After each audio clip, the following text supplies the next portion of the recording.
Welcome to SoFi Wednesday. Today we're going to talk about the daily chart and the weekly chart. For SoFi, we're going to look at the long dated and short dated options on this one. We'll talk a little bit about my price targets, my ads and trims, what I'm going to do long term with it.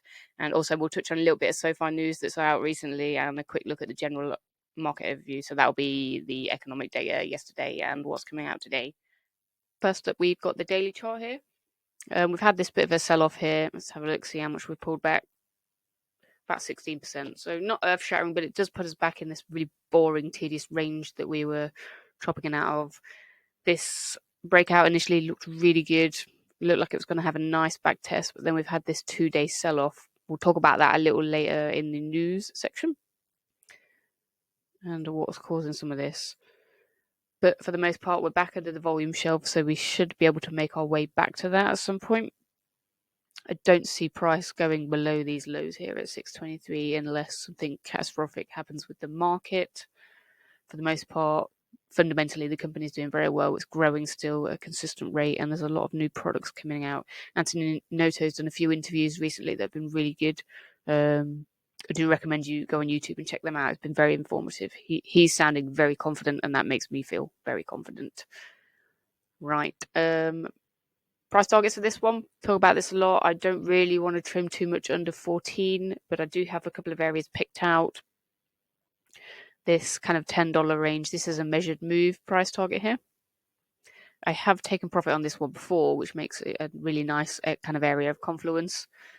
And then above that, the 11.55. Now, I think I will probably trim a little bit out, maybe 5% or so between these two, maybe 2.5% each, but not a lot. I'm very confident where price is going in the long term for this one. As rates come down, SoFi should be able to pick up the pace of its growth and really push out some loans and all that good stuff. So I'm reticent to take profit too soon on this one. Sorry, you might be able to hear my dog trotting around in the background there. Sit down. But other than that, indicators, RSI is kind of neutral. The golden cross is pinching together, which is not ideal, and institutions are holding less than 50% on this one. So we kind of I would prefer a little bit of a turnaround, a bit of a pickup here. We have had this really nice wicking action, which is good. There is CPI out today. If that's good, we should see the market lift. If it's not, it should go down. The presidential debate was last night. It wasn't great. It wasn't great for either party, I don't think. A lot of important policy questions were missed, which seems bizarre to me. I think Kamala did better than Trump, which is unfortunate. So crypto is probably not going to have the best day. But other than that, the indicator for flow is kind of neutral. So I think a lot of price action this for the rest of the week is going to be up to CPI. See what that does. Okay, on the weekly here, we're still back in that range. This range has been playing out since October last year. So got a high of $8 and then a low of $7. So we're just kind of bouncing around. We've had some breakouts, but we've not managed to hold them and turn them into support, which is what you want to see. We've also failed to turn this pattern into support here. In an ideal world, another pop out of here and to turn this peak volume into support would be the better play. But if CPI is not going to come in good today, then we're probably going to drop lower. I would imagine this 657 kind of area to be the target, this smaller volume shelf here as well. But below that, we've got a bit of an air gap to $6, $5.18, that kind of range, which puts us in line with this low here. But it's mainly the volume is going to be from here, from further back in 2022. So not ideal. The company is miles better than it was back here, and it's just crazy to me that it's this cheap right now. But I will be buying more shares if we do drop below this grey Fibonacci level at 650. I'm currently a little under my 10% weighting, so I would be a very comfortable buyer in this situation.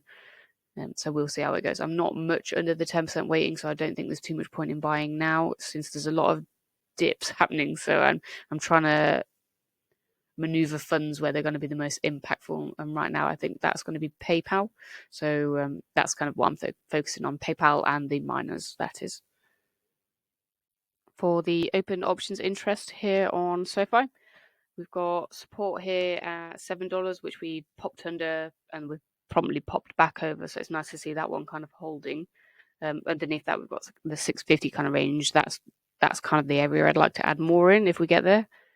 But if this support holds, we then have resistance at 750. So again, we're kind of chopping around in that $1 range between 8 and 7. A little bit boring, but I'll take it. Putting it out another week, $7 becomes quite a strong support here, and then $8 becomes the stronger resistance. So we seem to be chopping around in a $1 range in this one, which historically, as you can see, is pretty consistent. Looking at slightly higher there, we do have kind of every whole dollar being a strong resistance. I'm just going to have another look another week out. Not a whole lot really changing. Kind of instead of each whole dollar, we're just going with a half dollar. But 7 looks to be pretty consistent support across the board. So hopefully that holds, and I won't need to add any more shares. But $8 does look like it's going to be the level that's going to be a bit of a tough one to break out of. That said, these levels aren't gospel. If we do have a good macro data, good data for the company, or any good news, it can pop past these levels. So that's something to bear in mind. Sorry, I've got a bit of a cold today, so I'm trying not to be all sniffly, but I don't know if I'm doing too much of a good job. Let's look at January 2025. Things are looking a lot more bullish sentiment-wise with the institutions on this one. So 7 is both support and resistance in the smaller scale here, but $10 is looking where most people are looking, which does line up quite nicely with these historic highs. And $10 would be a nice psychological level. That's a little bit under where I want it to be, but that's still a win. If we can get to $10 again, that I should be doing pretty well with it. But I'm probably going to be in Sofi for a year or two. If they continue to execute, maybe I'll stay there longer, but I will have a much smaller position, maybe at most 5% weighting. Mainly with this one, I just want to catch the meat of the move, and for me, that's probably going to be about 100% gainer, getting us to about 14. But we'll see. Price targets can move, my models can change, each earnings and all that good stuff. If they continue innovating at the pace they are, maybe I'll have them for a lot longer. Let's just have a look out to January 2026 then. I'm going to slide the scale up, see if there's anything higher. Okay, so $10 is still the level. We've got a $5 spot. I'd be shocked if we got back down to $5. Something catastrophic would have to happen in the market for them to have any issues with charge-offs and that kind of stuff. So I think we're pretty safe from a risk tolerance point of view. It's just a question of whether the tech stack can develop and a lot of their other products will be successful, which I am voting it will be. There's a couple of bits of so far news that I wanted to talk about. First, notice statement within Invest, we're under monetized by about 50% versus if we had a complete suite of products. There's a lot of continued product growth, but also a lot of upside revenue per product. Now, we didn't need him to say this. We already knew this was the plan. If we look at the chart below, we can look at the year-over-year growth. Very impressive. Yes, we've come down from the 100% plus comps, but the comps are getting higher and we are still expecting strong numbers. Probably sticking with around 40% average or less on product growth, but still slating for net revenue growth on those products of more than 80% against 2023. That percentage growth disparity there represents better monetization. So we have known that for at least 1 or 2 quarters, but to see him really confident that that's coming, and then also kind of really confirming that 2024 guidance, that's really good. I love to see that. Can't hate it. The other news that I wanted to talk about is a bit more negative. So there's a couple of bits here really. Data-driven investing, he's really good at finding the nitty-gritty. But on his Twitter, he's just clarifying why we had kind of the big drop. So Ally said their delinquencies were higher than expected and they got slaughtered for it.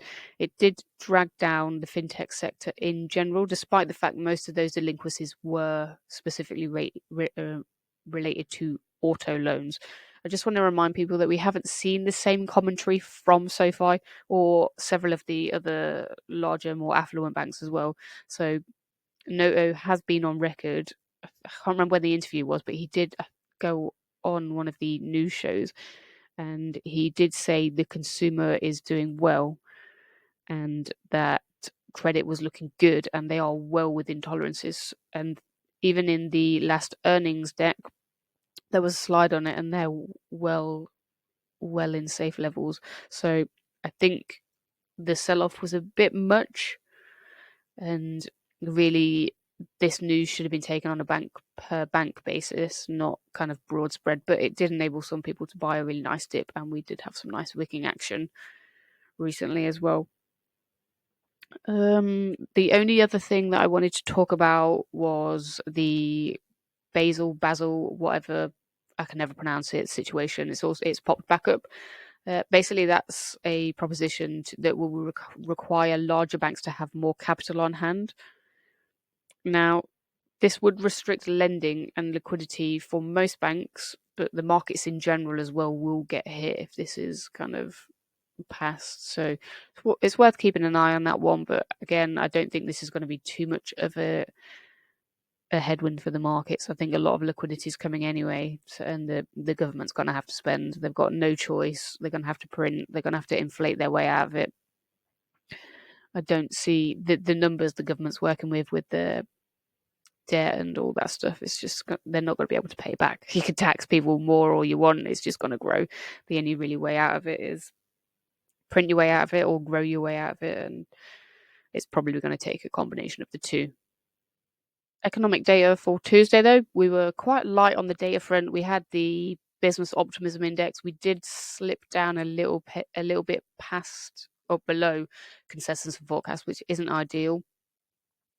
If we have a closer look here, we were on a very nice optimistic uptrend, and it's kind of been a little bit shot in the face. I think it's still doing fairly decent though, but we'd like to see it re-elevate, or whatever the word is.